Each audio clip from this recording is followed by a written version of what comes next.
Bonjour à tous, hi everyone and welcome to Learn French with Vincent, and this is Unité 5, leçon S, and it's quite important, because it is the last lesson for this unit. Okay, so in this lesson we'll discover together les verbes impersonnels. So they are really useful and it's quite important to see them. And so we'll focus on three verbs. The first one, être, to be. Second one, faire, to do. And the last one, avoir, to have. Okay, and so the important thing with this concept or this idea, les verbes impersonnels, is that, well, you will see in the examples, they are not connected to a person, and that's the main concept. So even if in French we use this il, so the pronom personnel il, okay, technically if you want to translate that directly in English, it would be translated by it, okay, but then in French we use this il instead of it, okay. So let's see now for être, for instance. So if you use this il est, you will use this structure if you want to talk about the time, okay. For instance, we've got the first example here. Il est tard, tard is late, okay. So il est tard, it is late. Il est tard, okay? So even if we use this il, so it doesn't have the concept of he as normally we have, okay? It's really this impersonal form, okay? And then il est tôt, it is early, okay? Same thing, that's the reason why we use this il form when we put when we give the time, okay? Il est 12 heures, or then il est midi, 12 hours, okay? And then this midi, it's noon, okay? So, il est 12 heures, il est midi, all right?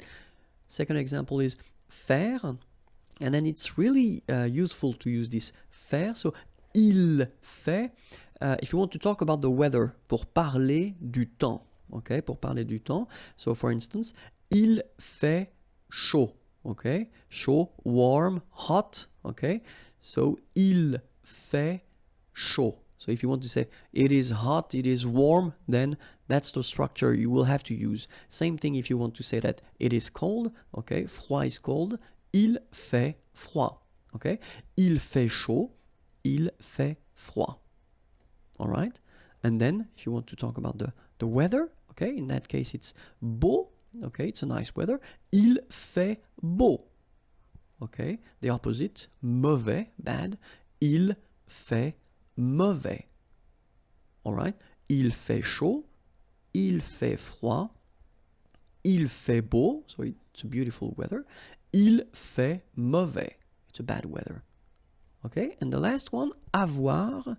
Avoir, so if you, well, we did introduce that a little bit earlier, but then this il y a structure is quite useful because you can, well, situer dans l'espace, parler du temps, parler de l'heure. So if you want to locate into space, say where things are, or then parler du temps, talk about the weather, or then parler de l'heure, talk about the time. So that's the structure you will have to use, this il y a, il y a. Okay, so let's see one example. Il y a un parc ici. Okay, so there is un parc ici, here. Il y a des nuages, clouds. Il y a des nuages. So even if we've got this il y a, okay, remember that it can be for the singular, or then it can be for the plural as well. So this a won't change. Il y a des nuages. Il y a du soleil, sun. Il y a du soleil. So there is sun. Il y a de la neige. Snow, il y a de la neige. Okay? And then, if you want to talk about the time or a period, il y a 15 ans. So in that case, it's quite interesting because when we use this il y a 15 ans, technically it's 15 years ago. So this il y a will mean ago. Il y a 15 ans, j'ai voyagé en Chine. Okay, voyager is to travel. You've got the passé composé form here.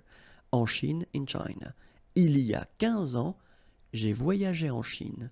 So let's see them one more time. Il y a un parc ici. Il y a des nuages. Il y a du soleil. Il y a de la neige. Il y a 15 ans, j'ai voyagé en Chine. And this is the end of Unité 5. Okay, you can rest now. If you're sure that everything is clear, then you can go here and check for Unité 6. Okay, and then the website is here. Have a great day. Bye bye. Au revoir.